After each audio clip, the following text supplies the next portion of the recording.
In this section, we are going to look at most repeated topics in UTME government. So when you want to write UTME, you have to prepare for these topics, but not just don't end at this topic, because government is vast. So in fact, almost all the topics are important for your UTME, but let's look at some core topics. Of course, when you come to elements of government, must know the meaning of government. Remember, government is the meaning of government is divided into three. We have government as an institution of the state, which means that government is a machinery through the will of the state is formulated and expressed and realized. You also have to know government as an art or process of governing, which defines government as an activity of lawmaking, law implementation, and rule adjudication or interpretation, which is the activities of the arms of government. You also have to remember that government is an academic field of study. As an academic field of study is the study of political institutions, the machinery of the state, and the process of governing. Then another topic, inside government as an institution, it is important that you prepare yourself for the state. Remember, the state is an organized group of people, politically organized group of people living in a defined territory with a government that has a power to make and enforce rules with all coercive means cares to employ without any form of external aggression. And if you look at the features of a state, we have the core features of state. We have population as a feature. We have government, which is the machinery of the state. We have that the state is permanent. It does not change with changing government. You have a recognition from external sources as a feature of the state. We have sovereignty, that is, the state has a supreme power to make and enforce laws within its territory. With all, then we have defined territory, that is, the state occupies a definite place that can be seen when you look at the map.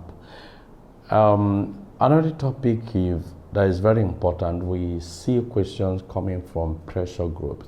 You know, pressure group is an organized group of people that seek to influence government policies in the interest of their members. The types of pressure groups, we have the professional, we have the promotional pressure group, we have the educational pressure group, we have the economic pressure group, we have the economic pressure group. Religious pressure group is also there. Then you need to look at the modes of oppression of pressure group. Of course, we have they use strike, they use ultimatum, they use protest letters, they use dialogue with the government, they use protest, they go on protest, they use lobby, that is influence on the legislature. It's very important you know this. Another place you need to prepare yourself are the systems of government. You need to arm yourself with a federal system of government, which is a system of government where governmental powers and the state are shared, constitutionally shared between the central government and the component units. And in a federation, power sharing is in the three lists. You need to know these methods of power sharing. In a federation, you have the exclusive list. Exclusive list refers to those functions or those matters that the central government can legislate on.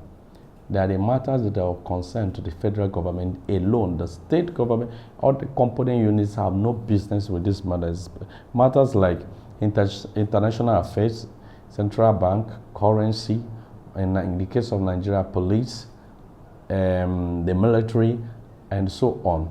These are matters that are exclusively reserved for only the central government to legislate on them. We also have concurrent lists. These are matters that both the federal government and component units can handle, jointly handle.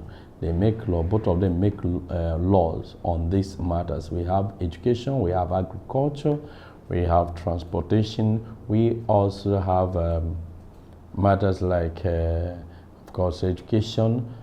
And of course, when you go, you see even health is there. Ministry of Health at the state level, Ministry of Health at the federal level. Then we also have residual list. There are matters that only the the regional government can handle.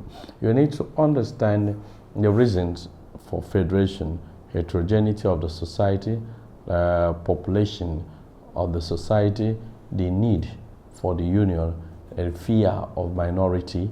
Then look at the characteristics of federation, that is sharing of governmental powers, recognizing levels of government, decentralization. Then another system of government you must study is unitary system of government. That's the system of government where powers are concentrated in one central authority. So we don't have decentralization, rather we have centralization of powers at the central government. So you need to prepare yourself with it, and you see such government in United Kingdom. And in this government, you see the features are centralization of powers, no division of powers, the central government is supreme.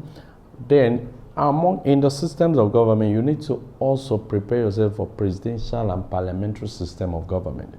Presidential system of government is a system of government where the head of state is also head of government, and there's clear separation of powers between the legislature and the executive.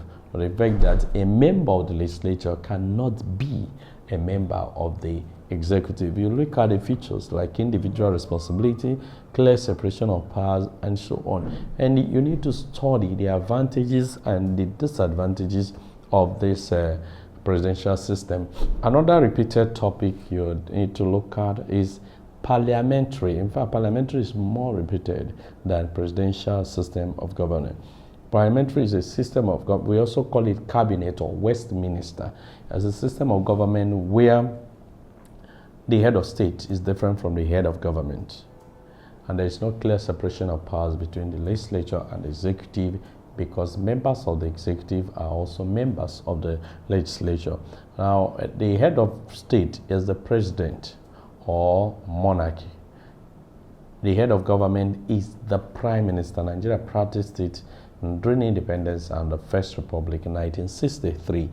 Now, what is obtainable in the system is that the prime minister, who is the head of government, is the leader of the party that has majority seats in the parliament, and he appoints his ministers from the parliament, from members of this party in the parliament. Now, in a situation where no party has majority seats in the parliament, two parties can come together to form what we call a coalition government and form the government.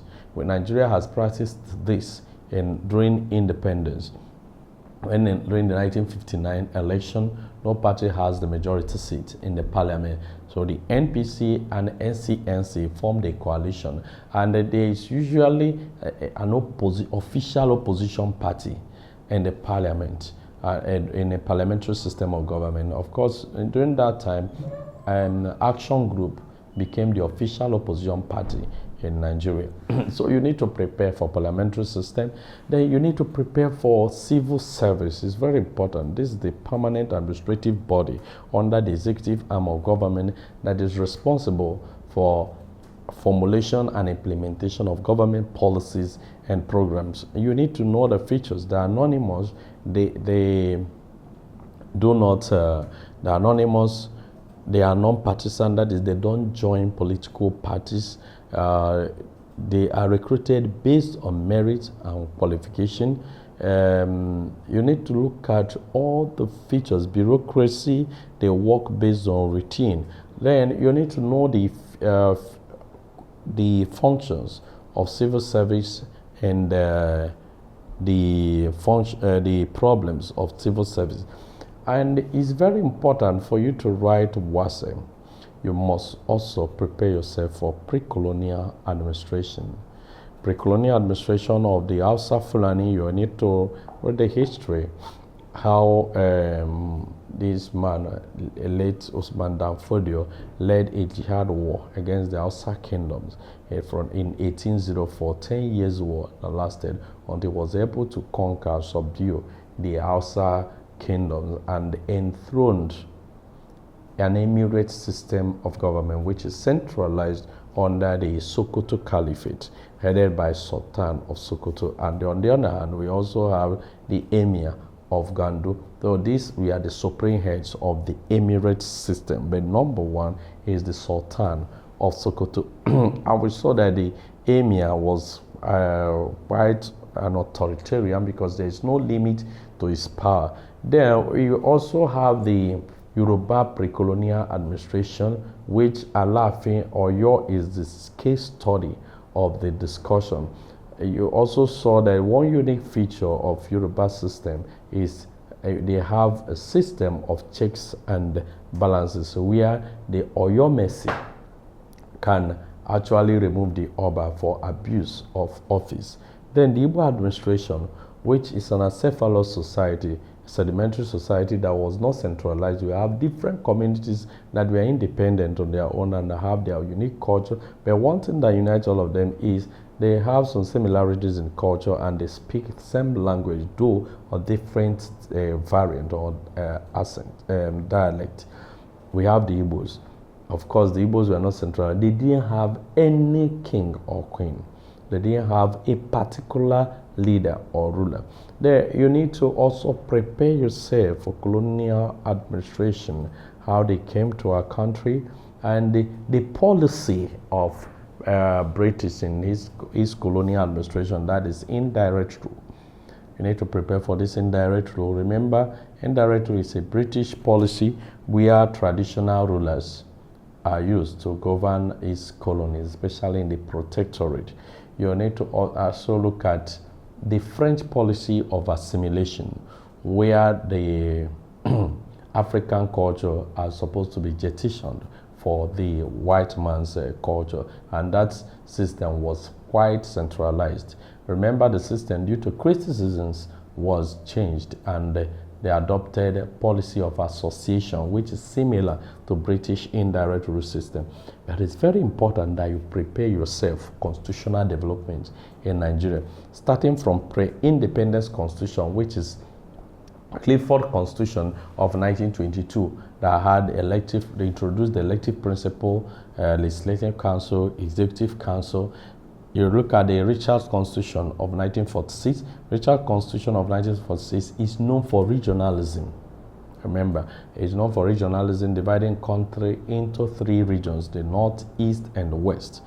Then also creating houses of assemblies in each of the regions. You need to prepare yourself. Remember Macpherson Constitution of 1951, that is known for introducing quasi-federalism, introducing revenue allocation, and giving autonomy to the regions. Prepare yourself also for the Littleton Constitution, that is known for introducing full-fledged federalism in Nigeria. Then the 1960 Constitution, where the Queen of England remained the official head of state of Nigeria, but represented by an indigenous governor general. And that time it was a parliamentary system of government, and we had a bicameral legislature, such as the Senate and the House of Representatives. Prepare yourself for 1979 Constitution, which we call Presidential Constitution, that introduced presidential system of government. 1989 Constitution also maintained presidential system of government, but the unique thing about 1989 Constitution is that 1989 Constitution actually introduced two-party systems. Then you must arm yourself with the current constitution. It's amended, that is 1999 Constitution. Then you need to prepare yourself. We also then find difficult is international relations. And when it comes to international relations, you need to prepare yourself for foreign policy. Principles that guide a nation's interaction with other nations. You need to look at principles that guide or factors that determine nations' foreign policy. Example, national interest, military strength. You need to prepare yourself for international organizations. United Nations, you must prepare yourself for it. Organization of African Unity and African Union, you must prepare yourself. ECOWAS, Economic Community of West African States, British Commonwealth or Commonwealth of Nations, and Organization of Petroleum Exporting Countries. These areas in international relations are must, because you must get questions from them. Thank you, and I wish you Good luck in your examination.